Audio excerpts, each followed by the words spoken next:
Hello students, welcome back to our channel KCYC. In this video, we will be continuing with your geometry ka first chapter, that is basic concepts in geometry. We already have done before this exercise 1.1, 1.2, and now in this video we will be doing with the exercise 1.3. तो चलो बच्चों लोग will start with your exercise 1.3, the last exercise of your first chapter. ये चालू करने के पहला will go with this one. इसको बोलता है एक्सियम और एक होता है that is called as theorem. Now what is axiom and what is theorem? Both simple, that is very simple thing which need not to be proved. ठीक है, very simple thing होता है जिसको प्रूव करने का कोई जरूरत नहीं होता है. That is called as axiom.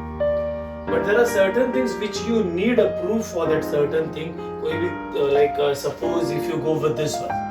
ये these are two lines over here. This is your line. This is AB, and this is your line CD. ये intersection है O. So everybody know this angles. These angles are called as this angle and this angle is congruent, and those are your vertically opposite angle. मस्करी में हम लोग बोलते हैं vertically opposite angles. Yeah, you can see over here this angle and this angle, ये angle और ये angle भी congruent होता है, same vertically opposite angle. तो ये prove करना पड़ता है. तो you need a proof for this. तो ये prove करना पड़ता है, तो you need a proof. तो आपके पास दो proof होता है.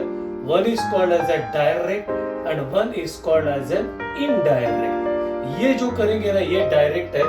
हमने indirect already किया है. That is in your chapter real numbers में किया, दैट इज इनडायरेक्ट प्रूफ. तो इनडायरेक्ट प्रूफ में जो व्हाटएवर इज गिवन उसका उल्टा एज्यूम करके करते हैं, that is called as indirect proof. But what we will be doing that is your direct proof. अभी कोई बोलेगा ये एंगल और ये एंगल कॉन्ग्रुएंट है, तो क्यों कॉन्ग्रुएंट है प्रूव करके बोले बताओ. तो हम लोग को प्रूव करने को that is what we are going with as proof, and that is called as direct proof. So in your 9th standard we will do the first theorem, and that is what we say, that is vertically opposite congruent से Q है. So that is your first theorem for your 9th standard. So let's start with your theorem for 9th standard, that is why the vertically opposite angles are congruent. Okay, now चलो check, this is your first theorem. What does your theorem says? ऐसे exam में दिया रहेगा theorem, that is prove the opposite angle formed by two intersecting line are of equal measures. So क्या करने का बच्चा? This is your first theorem for a 10th standard, sorry 9th standard. So what everybody has to do is आपको pencil से आपको एक line बनाना है. Correct this one as this as AB and this as CD, and then they intersect at O. This is what a diagram goes over here. Pencil से diagram बनाना है. Then there will be three parts over here. The first one will be given. क्या रहेगा बच्चा? Given. Given we have to write the same thing, that is a line AB. That is your line AB, and दूसरा line कौन सा बच्चा? That is a line, I'll put it over here, and line that is CD intersect at, you can write over this is point O, such that बच्चा लोग ये लिखना है such that A dash O dash B, this is A dash O dash B, this is CD है, and then over there it is C dash O dash D. तो given आता है start में. then compulsory that is to prove लिखने का. क्या prove करने का बच्चा लोग आपको कि ये एंगल और ये एंगल और ये, मतलब you have to prove that is what is vertically opposite angles, that is angle AOD is congruent to angle COP. and the next one congruent लिखो तो भी चलेगा, equal लिखो तो भी चलेगा. and the next one that is angle AOC is equal to angle, what is that बच्चा? BOD. Now check everybody, how will you do this? ठीक है, तो पहला diagram given to prove, and now you'll have over here this is called as your proof. ठीक है. now बच्चा लोग हम लोग क्या प्रूव करेंगे? that is first ये प्रूव करेंगे this and this angle. now tell me this angle and this angle, what are this angle called as? याद है हमने पहला किया था. what are these angles called as? those are your linear pairs of angles. so the first step यहाँ पे 1 लिखने का, that is your angle AOD. This is angle AOD plus angle DOP is equal to 180 degree. and what will have a reason, you can write this as number 1, compulsory reason आएगा, and this is linear pair. Now थोड़ा सा और नीचे आ जाओ. Now you can again go this angle and this angle. ये देखो ये angle भी स्ट्रेट लाइन पे आता है. So the second one we can write over, that is angle. क्या नाम है उसका? this one. BOD बोलो या DOB बोलो, it's okay. That is angle DOB plus आगे कौन है? एंगल ये BOC बोलो, बट हमने यहाँ पे COB लिखा है ना. You can call it as BOC, COB, कुछ भी चलेगा. That is COB is equal to 180 degree. We can write this as number 2, and this is again your linear pair. Now if you check बच्चा लोग 1 और 2 check करो तो उनका right hand side match है. मतलब यहाँ पे भी 180, यहाँ पे भी 180. अगर राइट हैंड साइड मैच है तो लेफ्ट हैंड साइड भी मैच होना चाहिए. मतलब इफ यू से this plus this is equal to 180 and this plus this is equal to 180, मतलब ये और ये सेम है. And therefore you should write over therefore from statement number 1 and what is that बच्चा 2. स्टेटमेंट नंबर ये 1 और 2 लिखो.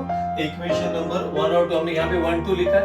तो if you not write this then also it's okay. So we write over from statement number 1 and 2. Right hand side same है तो left hand side भी same रहेगा. That is angle AOD plus angle DOB is equal to ये left hand side, अब इसका left hand side ये, that is DOB plus angle COB. Now equal के अगल में एंड बगल में, मतलब लेफ्ट एंड राइट में, can you find anything to be same? देखो यहाँ पे भी DOB, यहाँ पे भी DOB है. मतलब ये बेसिकली DOB इधर आएगा ना बच्चा तो माइनस होएगा. तो ये DOB और ये DOB क्या हो गया? कट हो गया. And what is left over here? That is your angle AOD is equal to angle COB, and this is what we proved. This is called as a theorem. अब ये आपको प्रूव करने का है तो भी सिमिलरली रहेगा. That is you can write similarly. ठीक है, we can write over here similarly. It can be proved or we can prove. You can write that also, it's okay. It can B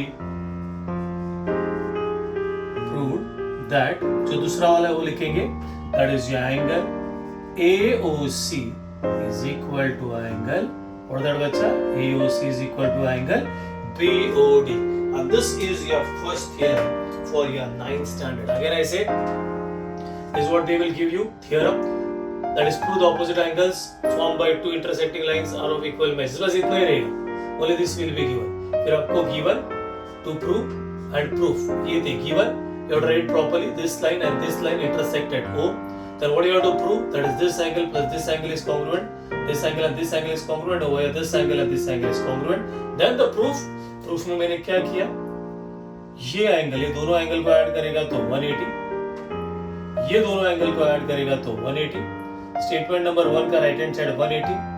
statement number 2 का भी right hand side 180. तो अगर right hand side same है तो ये left hand side और ये left hand side हो गया. DOB cancel. बचा हुआ is what is your angle AOD is equal to angle COB, which was over here. And the second के लिए प्रूव करने का जरूरत नहीं, उसको लिखने का, that is similarly, that is the second one, that is angle AOC is equal to BOD can be proved in the similar way. Now check बच्चों लोग, we will start with your exercise 1.3. The last exercise in this chapter, that is exercise 1.3. If you see the first one, ऐसा 3 questions दिया हुआ है and they are asked over there. देखो pay attention. Write the following statements in if-then form. That is what do you mean by if followed by then.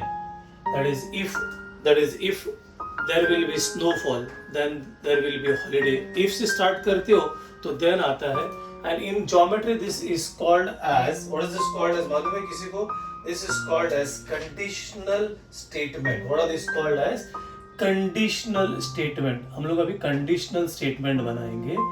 Keep this in mind. This are called as, अगर जो भी if then से start होता है, those are called as conditional statement. What are those called as? Conditional statements. And if के साथ जो चालू होएगा, if there will be a snowfall, तो इफ के साथ जो चालू होता है उसको बोलता है एंटीसेंट. क्या बोलता है बच्चा लोग? एंटीसेंट. That is ANTECEDENT. और देन के साथ जो चालू होता है उसको बोलते हैं consequent. CONSEQUENT, that is called as consequent. So again I repeat, अभी ये स्टेटमेंट में देखो, ये 3 स्टेटमेंट्स यहाँ पे मैंने पहले से लिखा हुआ है. You do not find if then. Now we will write that answers in the form of if then. So if then में लिखोगे तो that is called as this one. What is that called as? Conditional statement. And if के साथ जो रहता है that is antecedent, and then के साथ जो रहता है उसको बोलते हैं consequent. तो how will you write this? The question is, the opposite angles of a parallelogram are congruent. तो if से start होगा, that is if से start करने का बच्चा लोग, तो statement should not change, statement should be same. तो क्या बोलेगा? If a quadrilateral is a parallelogram, तो if I think everybody know what you mean by quadrilateral. If a quadrilateral is a parallelogram, then अभी आएगा ये then आ गया, check करो इधर then है, इधर if same. The opposite angles of a parallelogram are congruent. We say if a quadrilateral is a parallelogram, then the opposite angles, ठीक है? Then the opposite angles are, what you write over here? That is congruent. So this is called as conditional statement. Again I repeat, तो it should start with this ये if और ये आना चाहिए then. That is, if a quadrilateral is a parallelogram, then the opposite angles are congruent. A quadrilateral is a parallelogram, this is antecedent, and the opposite angles are congruent is your consequent. अभी ये इसका answer है. Same. If the diagonals of a rectangle are congruent, that is, if same. If a quadrilateral is a rectangle, then ठीक है, then क्या बोला? The diagonals, then the diagonals are, what do you say over here? Then the diagonals are congruent. This is how you have to do. Now check with your last one. Last one में क्या लिखा हुआ है? If an isosceles triangle, if an isosceles triangle in an isosceles triangle, the segment joining the vertex and the midpoint of the base is perpendicular to the base. As it is, that is, if a triangle, ठीक है? If a triangle is an isosceles triangle, that is, if a triangle is an isosceles, we say that is, if a triangle is an isosceles, फिर ये full copy करने का, then ये full copy करने का, then the segment joining the vertex and the midpoint of the base is, I put a sign on this one, is perpendicular का sign है ये, is perpendicular to the base. So this is what you had your first 3 sums बच्चा लोग. ये normal question दिया था, तो opposite angles of parallelogram are congruent. So आपको इफ और देन के साथ करने का, तो इफ और देन के साथ जो करते हैं that is called as conditional statements. I hope everybody understood this. Now बच्चों लोग will do with your next one that is called as converse. What is that called as converse? Converse मतलब सादा language में, हिंदी में उल्टा बोलने का. उल्टा मतलब गलत नहीं बोलने का, दैट इज उल्टा मतलब बता दो क्या. इफ सिंपल लिखता हूँ, if you study, then your mummy will give you chocolate. chocolate ले लेते, आइसक्रीम लेते, then your mummy will give you ice cream, magnum वाला, ठीक है. then मैग्नम वाला आइसक्रीम नहीं, क्या लेते हो? मम्मी will give you, चलो आइसक्रीम में लिखो या चलो आइसक्रीम, ठीक है. नाउ बच्चा लोग कैसे देखो, व्हाट इज कन्वर्स? कन्वर्स मतलब स्टेटमेंट क्या है? स्टडी करेगा तो आइसक्रीम मिलेगा, मतलब पहला स्टडी फिर बाद में आइसक्रीम. इसका कन्वर्स कैसा आएगा? मम्मी, उल्टा लिखने का, वहां से लिखने का बच्चा. Mummy has given ice cream, mummy has, पहले फिर आइसक्रीम आएगा पहला. मम्मी हैज गिवन आइसक्रीम, इसका मतलब क्या? दैट इज आई, रफली लिख रहा हूं, दैट इज आई स्टडी, ठीक है, और आई स्टडीड, ठीक है. तो ये उल्टा होता है ना, that is called as converse. अभी हम लोग कन्वर्स का एग्जांपल्स करेंगे आगे ना. इससे इफ, दैट इज इफ, और if A, is equal to B, then C is equal to D. Converse कैसे? if A is equal to B then C is equal to D ना, converse मतलब that is वहां से बोलेगा if C is equal to D then A is equal to B. Converse बोलेगा तो उल्टा बोलने का. Now we'll do with some converse examples. Pay attention. Now चलो बच्चों लोग everybody, अभी ये जो 3 examples है ना, इसका कन्वर्स निकालने का. कन्वर्स बोलेगा तो we did with conditional statements. conditional statements में कैसे रहता है? if रहता है and then रहता है. तो सेम वो जो conditional statement जो रहता है उसका उल्टा, that is what is converse. So this one is easy, we'll do this one first. So right away this is converse. What did they say? The diagonals of a rectangle are congruent. There are two things, that is the diagonal में है, rectangle are congruent. तो पहला rectangle है, बाद में congruent है. तो we say that is if, ठीक है, we start over here, that is if the diagonals, पहले ऐसा the diagonals of a, अगर वो rectangle है then they are congruent. अगर that is the diagonals of a rectangle are congruent, तो उल्टा लिखने का, that is if, we say over here, that is if the diagonal, ठीक है, अभी rectangle if the diagonals are, वो बोलेगा पहले, क्या बोलेगा? हाँ, if the diagonals of a quadrilateral, just put over here the diagonals of a quadrilateral डाल दो तो थोड़ा statement में it will look nice. That is if the diagonals of a quadrilateral are congruent, then their quadrilateral, it is a, क्या बच्चा बोलने का? rectangle. This is called as converse. उन्होंने कैसा बोला था? The diagonal of a rectangle are congruent. मतलब अगर ये rectangle है, अगर ये मैं कैसा बोलूँ, ये अगर ये rectangle है तो ये diagonals क्या है? congruent है. उन्होंने कैसा बोला? अगर ये rectangle है तो diagonals क्या है बच्चा? congruent है. This is what they said. हमने उल्टा बोला. हमने क्या बोला? अरे ये diagonals congruent है, मतलब ये quadrilateral क्या है? rectangle. That is if the diagonals of a quadrilateral are congruent, then it is a rectangle. You understood what I am saying? तो उन्होंने बोला था rectangle है तो diagonals congruent है. हमने बोला अरे diagonals congruent है ना, तो rectangle है. Now we'll go with this one, the converse of this. If a pair of interior angles made by a transversal of two lines are supplementary, तो ये बच्चा, ये supplementary word है, and are parallel. मतलब अगर ये आपका अगर ये इंटीरियर एंगल्स, अगर ये एंगल्स सप्लीमेंट्री है, then this lines are parallel. अगर वो एंगल सप्लीमेंट्री है तो लाइंस क्या है? पैरेलल है. आपको उल्टा बोलने का कि अगर ये पैरेलल है तो जो एंगल्स है ना, ये एंगल्स है ना, interior angles are what? Supplementary. That is what you have to say. तो पहला पैरेलल बोलने का, बाद में सप्लीमेंट्री पे आने का. So you can write over, that is if, what will you right? If two parallel lines, ठीक है, वैसे बोल के side, if two parallel lines are intersected by a, बच्चे इसको क्या बोलते हैं मालूम है ना? By a, क्या बोलते हैं? क्या बोलते हैं? बोलो बोलो बोलो बोलो. आप लोग बोलो क्या होता है? मैंने ट्रांस लिखा है, transversal. They're intersected. Okay, then if मैंने parallel लिखा पहला अभी. If two parallel lines are intersected by a transversal, then you can say over here, then the, क्या बोलेगा बच्चा? Interior angles are, you can write this, are supplementary. अभी ये first वाला. Now check the converse of this first one. क्या बोला? Say the alternate angles formed by two parallel lines. The alternate angle formed by two parallel lines are congruent. तो पहला word क्या आ गया बच्चा? पैरेलल. बाद में क्या आ गया? congruent आ गया. अभी आपको उल्टा करने का है.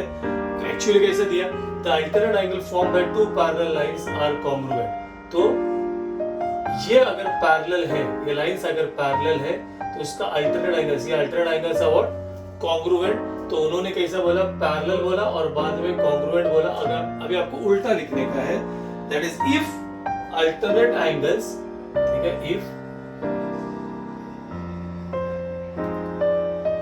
alternate angles made by two lines and its transversal are, उल्टा लिखने का ना बच्चा, तो क्या बोलेगा? are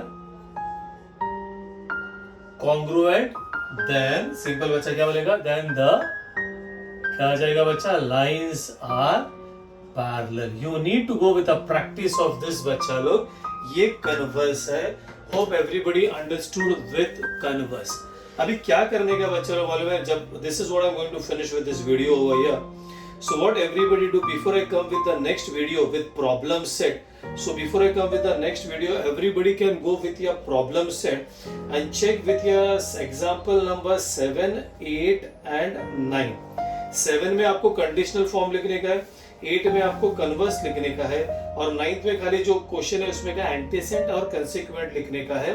तो you can do as like for a homework sum number 7, sum number 8 and sum number 9. So when I come with your next video, so you can check with your sum number 7, 8 and 9 whether what we have done is same or not. Okay, so hope everybody understood with exercise 1.3. So we finished today over here. Baki ka will continue in the next lecture. Till then, bye bye, tata, take care.